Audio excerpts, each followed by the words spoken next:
Well, in this video, Andy and I are going to talk about some ideas that we have for investing in real estate. You can do it as a first-time buyer, or we've done it a number of times. It's not flashy, but it's very effective. And the idea is buying a home with really good bones in a really good location, and either slowly or right away remodeling, fixing things up cosmetically, keyword cosmetically, and we'll talk about why that's important, so that you get a return on your investment, live in it for at least 2 years, avoid capital gains tax, sell or rent it out, and move on to the next property, or you can stay there for a long time. Right. And so we'll go through, I think, some of the properties that we've done it on. We can talk about prices that we bought at, how much we put into it, what we sold it for, and we can talk about our both most recent experiences of more in-depth remodels. At least for me, I started off with good bones, good location, and light cosmetic work. Maybe. It's helpful if you can do some of the work yourself. Absolutely. Saving as much as possible, doing it maybe over time. Yes. It's different than flipping, I would say. Flipping is quick turnover. You're borrowing a lot of money. You're spending a lot of money up front. Maybe higher returns overall, but gives you a beautiful place to live. You can put your personal touch on it. And you're going to pay a little bit more for these properties because of the location and because the bones are in good shape. But cosmetic work has the highest ROI by far. And I would just backtrack a little bit on flipping in the true sense. Actually, I think the margins are less because when you flip, you have short-term capital gains on what you make. Great point. Versus if you're homestead for 24 months, then it's tax-free and you can just go and do it again. Yeah. And it gives you a place to live, right? I think for a lot of first-time home buyers, and I know Nico's done this, a number of my clients this year have done this. First home, they get in, let's say, for example, you're approved up to $400,000 and you're looking in that $400,000 price range and it's just feeling tight. You're not loving what you see. Well, maybe you dial that back to a $300,000, $325,000 price range. Okay, you save, in terms of your monthly payment, especially with interest rates higher, and you save up a little bit of that down payment and you put it into painting the house. Or, we had that mint greenhouse that was overlooked by the market, and that's part of the key here is a lot of people right now don't want to make any cosmetic upgrades. They have more money than time. Yes. And they want it perfect. And so some of the good houses that have a little issue here with color or surfaces or finishes, it's an opportunity. Or even just terrible photos, horrible marketing. There are ways to find good deals in good neighborhoods if you have a good support team around you and have a good eye for why someone would buy in that location in the future and why this house has good bones. So like replacing the roof, which you did recently, right, is expensive. And in reality, there's probably not a return on investment there. It just doesn't decrease the value of your house. No one's going and saying, I'm buying this house because of the roof. Exactly. But they are saying, I will buy this house because of the kitchen. It's incredible. Right, and the roof is a plus. A plus. Yeah. Absolutely. And so your house that you're in now, how long ago did you buy it? I bought it in late 2021. 2021, okay. And how much money overall do you think, if you care to share, and I can share mine if you don't? Well, I'm an open book, but I'm just going to qualify it on the front end. I don't skimp on what I like. And so when you're... Quality taste. It's my personal choice. Right. And it's usually expensive. Like, for example, in this relatively modest home, I put in a stove, 48-inch, double oven, commercial. Probably cost more than my first car when I was 18. And most people just wouldn't do that. And so, obviously, on the back end, I'm not going to get that back necessarily. But I attribute that to enjoyment, and I love the kitchen, et cetera, et cetera. Yeah. And so if you're just truly in it to make money and you're going to live there for 2 years to avoid the capital gains, you would make different selections. Different decisions would be made, absolutely. If you're trying to just get to the next house, bigger, nicer, more expensive home, even if you don't make a lot of money in the actual numbers, the buy investment and then resell. What you're doing over 2 years is really kind of a forced savings account. Everything that you put in that you might otherwise spend somewhere else, it's going to come out on the back end, and then you're going to have much more money available for a down payment to take you to that next tier of home, if that's your goal. I think you've kind of done that, but made money too. Yeah, I've done it 3 times, Yeah. and the 2 that I'll talk about, the first one I bought for $195. I put 30 into it. Now I got lucky with market timing because I bought that in 2018, and I sold it the beginning of 2021, and so I put 30 into, this was a 2-bed, 2-bath townhome. Yeah. Very simple, put about 30K into it, and I think I sold for just over 300,000. Right. I lived in it for a couple of years. And then the other one, go ahead. I was going to say, maybe I should get you some before and afters of my house, and Yeah, we can overlay them into the conversation. Absolutely. Yeah. Yeah. And with that house, I didn't do a huge kitchen remodel. I tore out a half wall, painted the cabinets, replaced the hardware and the countertops, all new stainless steel appliances. I didn't go high end. I just bought a package from Home Depot or Lowe's, and then just painted and did little things and touches with light fixtures and doors, painting the doors, putting on new hardware on the doors that really just elevate the house. And I didn't have to spend an incredible amount of money on things that weren't going to make a huge difference at the end. Well, if I could go back to your original point, I think it's a really good point that's relative to your question and to this particular property I'm in now. Of course, I had the Corrales house, which was the typical Pueblo, and didn't need a whole lot, but it was just too big and too expensive in the moment of my life, and I felt like I needed to downsize and reserve some kind of cash. Sure. For what's to come. You never know, right? So then I started looking around, and I arbitrarily set my price point in the mid fours, and really struggled. I couldn't really find anything that impressed me. Of course, That you loved. That I loved. Plenty of homes, all kind of low ceilings, just kind of the typical family bedroom. Nothing special about the house. And I came across this house in Northeast Heights that needed every surface redone, but it had a sophisticated open floor plan with some vaulted ceilings, and the focus wasn't how many bedrooms you could squeeze into 2,300 feet, but how you could create a really sophisticated open style living space that really appealed to me. And that was $365. Right. So at that, I was willing to drop a big chunk of money into it because the bones and the floor plan were there. Yeah. And even though maybe I've spent a little bit too much because that's my style, it really has served as a great foundation for an amazingly sophisticated home, because now all the surfaces are done, and it's not very Albuquerque. Which is good. I think sometimes people, especially those that are born and raised here, I don't know if Santi would agree with this, but sometimes the Pueblo style can grow old because they've been around that their whole lives.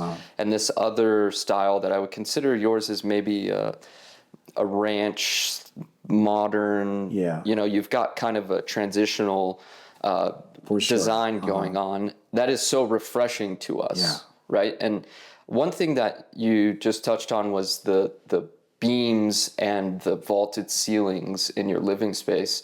And I'm now looking back on the houses that I've always purchased, and they've had some architectural element that stands out like that. Okay, so you're touching on something. I didn't mean to interrupt you. Let me just say this. Great. In all the years that we've been doing this, I had a client that was a professional flipper, and so I would be his broker and go out and find, give the advice, and we'd work. It would a collaboration. Yeah. But we would always say, no matter how bad the house was, we had to walk in and find at least one architectural element, however small, that inspired us. Yeah. And we went from there. A fireplace. A staircase, a fireplace. Yep. Some particular window, arch something. windows. Yeah. Something along those lines is what attracts buyers, and then you can really design the house around that element. And the elevated lifestyle that comes from an architectural element like that is profound. And I think the investment that you make in good bones, and that's kind of what we mean by good bones, is to have a floor plan that people are going to desire. The flow is so important. The flow is important, right? People want that we've talked about it in other videos, semi-defined spaces, not small, closed off. And if it is, maybe there's a potential that you knock out that half wall. Open a wall, something. Right. Yeah. And that stuff can get a little bit scary, and that's where it's make sure you have a good inspection. Make sure you have a broker who's looking out for things in terms of plumbing and the age of the home, the aluminum wiring, to avoid, so that when you do invest your money in this, you do hopefully get a return on the other side. Right. And the other one this was the one I got the most lucky with. I bought this house it was 1,800 square feet, bought it for $250. Put about 30 to 40 into it. And then the increase of the market, I ended up selling that for $418. Yeah. And those two sales helped me roll the profits, again, tax-free, because I lived in them for a couple of years before selling, into the house that I'm fortunate enough to be in now, where we were able to spend a lot more on the remodel and really do everything. Can we talk a little bit about Sure. the tax-free, as much as it's front and center and so familiar to us?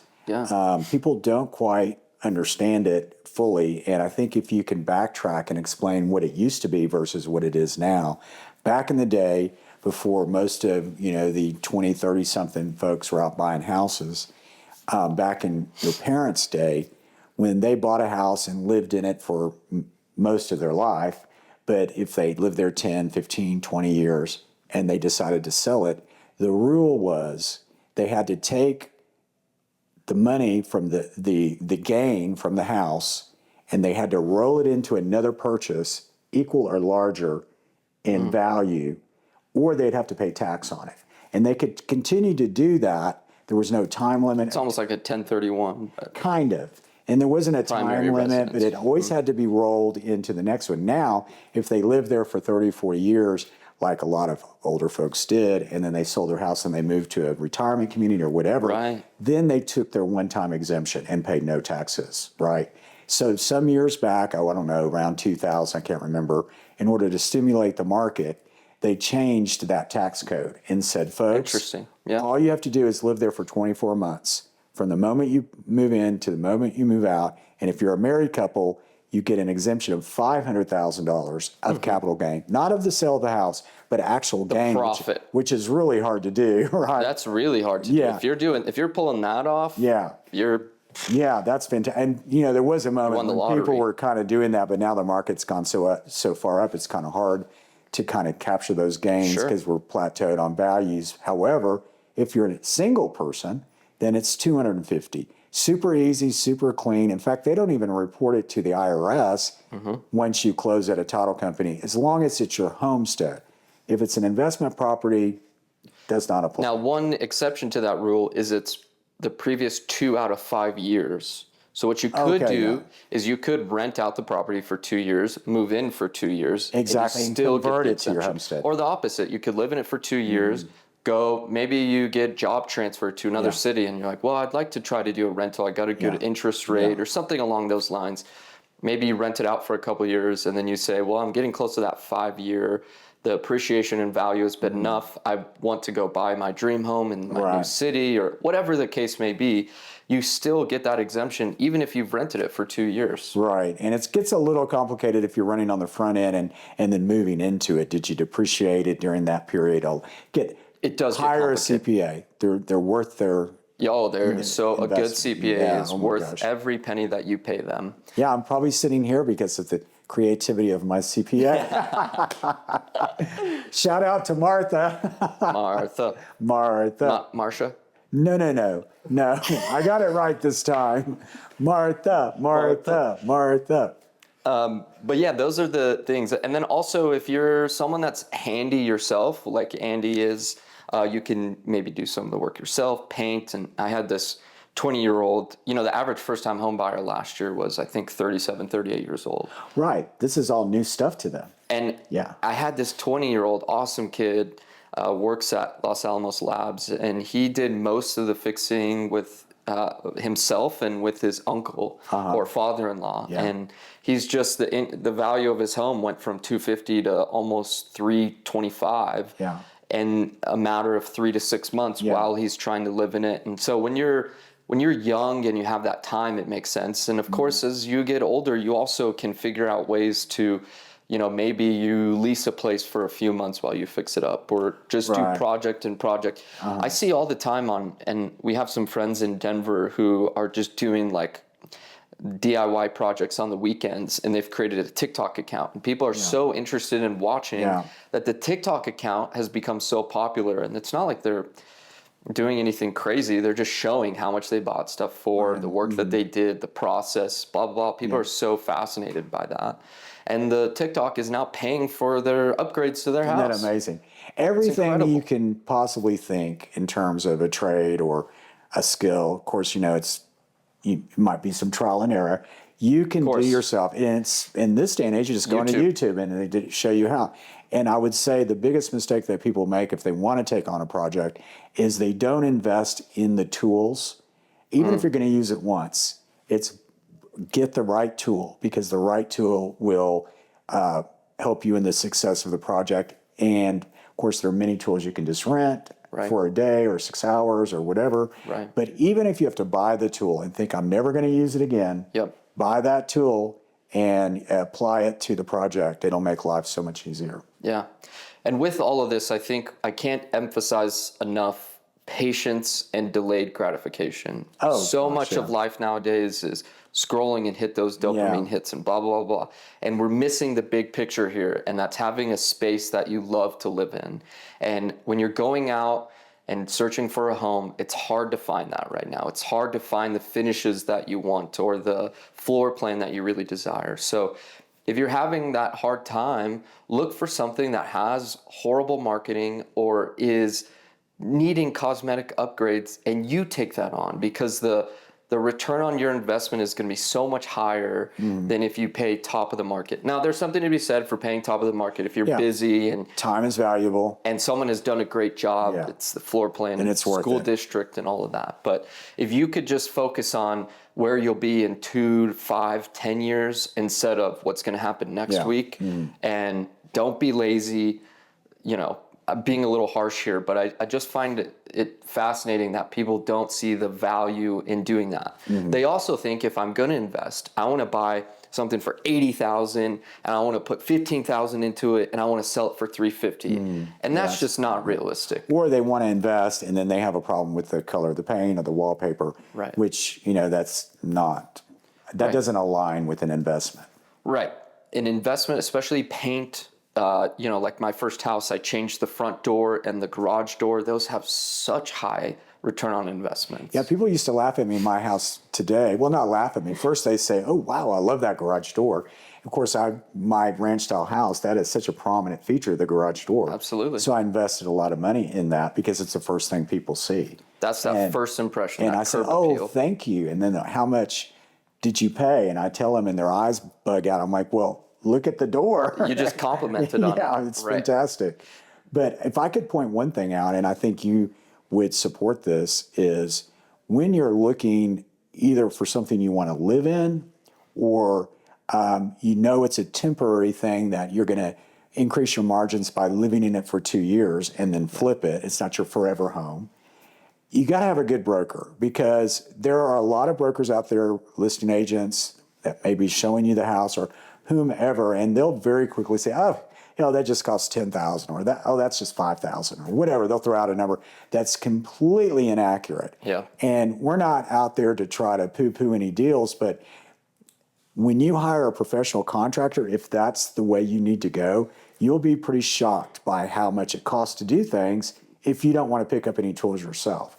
And I think Josh and I would be very honest and forthright in sharing that with you, the numbers, the real costs of doing things, so you don't walk into something and not understand what the commitment is. Well, I think that expertise of having someone who has remodeled themselves whether it be the office that we Right, remodeled here or your exactly. personal home, and often we do little upgrades like we're doing on the Summer Breeze house right now. Yes. We know how much recarpeting costs. We know Yeah. how much painting costs and replacing 2 garage Yeah. door panels, Yeah, like when you said, what do you think he's going to come in at? I said, I have no idea, but at least 2,000. Right. And it came in at like a 2,100. I look like a witch of some kind. I don't know that I know those things, but or like the if you want to call yourself a witch, I'm not going to argue against it. Yeah, But. in the most polite way. Sure. Yeah. Not in the. I'm Glenda the Good Witch from the north. Glenda, I like it. Along those lines, having a good broker is so important. And I tell the story of Angel, who bought a house at 20 years old. The house was built in 1994, and that is the last year that they used polybutylene plumbing. Oh, yeah. And there was a concern that I had that there was potentially polybutylene. And I have a great inspector who found poly in the house. And immediately I told Angel, you need to back out of this. There is no way we're going to get the seller to replace all the poly in the house with new PEX plumbing.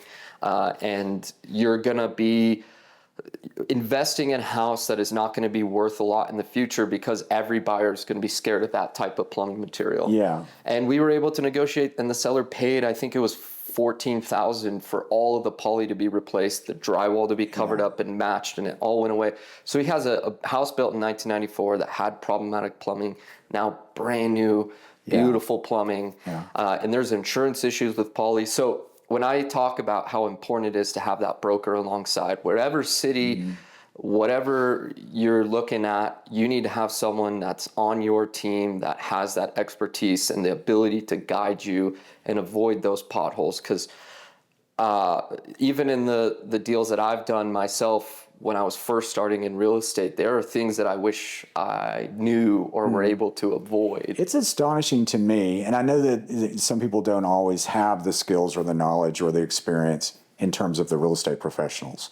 But what I have observed over the years to current, how surprising it is when you hear somebody's working with an agent or you've got an agent on the other side of the transaction, they could not tell you the difference in the most minute way between a slab, pier and beam, post tension. They don't know anything about construction. And I know, of course, they're going to defer to inspectors, et cetera. Sure, the experts. It's just shocking to me that people that have been in the business for years have not really absorbed any of the construction elements of homes. Yeah, I think architecture, interior design, construction, all of those elements are so important in being a realtor, and often it's overlooked for the liability. We always talk about how we're the most limited attorneys of all time. Yeah. And how we're writing contracts and this or that. Yeah. That's such a small fraction of the game of real estate. And so I love your point there. I don't know if it's helpful for the consumer in general, what I'm saying here, but I think if you're a broker, if you're thinking about getting into real estate, you have to educate and learn and be in the business of buildings. Yeah. Because if you're not only are you not going to be able to grow your business, but you're going to get into some liability issues as you recommend things. Right. It's risky when we recommend. I always tell the story of the realtor who, and I in fact met her like a year and a half ago. She ended up dating a friend's father of mine, and she recommended 3 roofing companies. One of them wasn't licensed, bonded, and insured. They came in the cheapest. Her clients ended up choosing that roofing company. They ended up doing like a torch down roof, set the house on fire, house burned down. Because he wasn't licensed, bonded, and insured, the homeowners insurance company went after the broker for recommending the roofer, and the broker said, well, good, I have E&O insurance, whatever, and I also recommended these 2 that were licensed. E&O insurance in their policy would not cover that because it's considered negligent referral. So she is now paying someone else's mortgage for a brand new house. So that's the liability that we're under. And so if you hear us sometimes say, this is what I would do, or this is what some of my clients do, where we have to be careful and we do everything we can to assist, but we do have to you have to qualify everything and say, I'm not the expert. But the more reason to know your stuff. Yes. And the more reason to hire somebody that does know their stuff. So that's my don't point. get into that's my a torch down, setting your roof on fire situation, and then you're all of a sudden without a house and no insurance, and you're chasing everything down. If you work with us, you'll probably end up being our friends at the end of it. But it's not something that you go out and let a friend try. Somebody that's just gotten licensed. We want everybody to be successful and have their chance. But this is some serious business. You don't just let somebody try it for the first time. Yep. I think that above all, find someone that loves real estate. Yeah. Not that they love making money or they love being flashy or they, I talked about in the beginning of this, it's not the flashiest investment opportunity that we're talking about here, but in my opinion, it is the best one because it's where you live. And then you get to learn about construction yourself and about the process of remodeling. And in the future, you can say, I can't tell you how many people who are 50, 60 years old that are selling their big house and they're like, I will never remodel or build a new house because they've been through the process. It's not easy. It's not. But it is so worthwhile. Yeah, it's worthwhile. In home ownership in general, the people that buy the house and then they don't do one thing to the house in 6 years and they go to sell it, and they're kind of stunned by all the deferred maintenance. Deferred maintenance costs so much. It requires you to write checks for the end result of having and preserving a wonderful investment that also keeps the rain off your head. It's so funny, like roofing is a good example how, flat roof, tar and gravel, TPO, whatever the material is, foam. Have you heard foam is popular in Santa Fe? Yeah, very popular. If you pay $500, $800 a year or every 2 years on just maintaining the parapet walls and the penetrations, that will keep you from having to pay $15,000 to $25,000 on a new roof in 5-10 years. Because that's where the water gets in and that's where the issues start. And it's frustrating to tell people this and they not follow your advice and then they call you to sell the house in a few years. And that's okay. We'll figure out a way to work through that. I always use the analogy, even though I don't like to use car analogies with real estate. Like it's not like car sales. It's not sales. We're advising people. But if you bought a car and you drove it for 5 years and you never changed the oil, would you be surprised if the engine blew up? Totally. Yeah, I mean, that's similar. You have to do the Just maintenance. seems basic. Yeah, My same with first changing your tires. Experience with foam in my entire life was in Santa Fe. Santa Fe. That big house that I sold had a foam roof. Foam roof is very popular. Which is very counterintuitive to me when you think about it. Foam, it's like foam. Permeable. Yeah, it seems so weird. Yeah. Well, I think that covers everything in terms of some ideas if you are thinking about getting into real estate or if you have been looking around and your budget's kind of maxed out and you're not finding what you love. It's a good idea to maybe look at poor marketing or opportunities to make some upgrades. Or days on market. That can be your friend. Days on market, absolutely. You could find a little treasure in that. And that people the houses that fly under the radar in a good location. The first thing people say when they see 90 days, what's wrong with it? What's wrong with the house? Could be just overpriced. Could be. Yeah. So if you have questions, if you're interested and need to bounce ideas off of us, or if you're looking for something, give us a call. We'd love to have that conversation with you and give you the time and expertise you need to make a great decision. And let me just qualify this because I've had some recent inquiries based on our wonderful presentation. The first house I ever bought at 28 was $35,000 and it had no heat or air. So there's no transaction too small. We want to help everybody that's out to buy their first home or buy their second or third, etc. I'm going to make a short-term little clip on this, but we were just comparing, I did all the math on comparing if you were to buy a house in 1981 versus today, the average, and that 16% interest rate at that time, the average home was like $297 adjusted for inflation, would be the monthly payment with 20% down would be 55% of the average income at that time. Wow. Right now, the average home in Albuquerque, 20% down, 48% of monthly income. Wow. So we complain a lot about prices and rates right now, but just to put that into perspective, and maybe we'll make a longer form podcast. And wait to buy that car till after you close on your mortgage. Good call. And don't lease or rent or take a loan out for furniture until you're after or ever. Yeah. But we'll see you on the next video. Thank you. Thanks.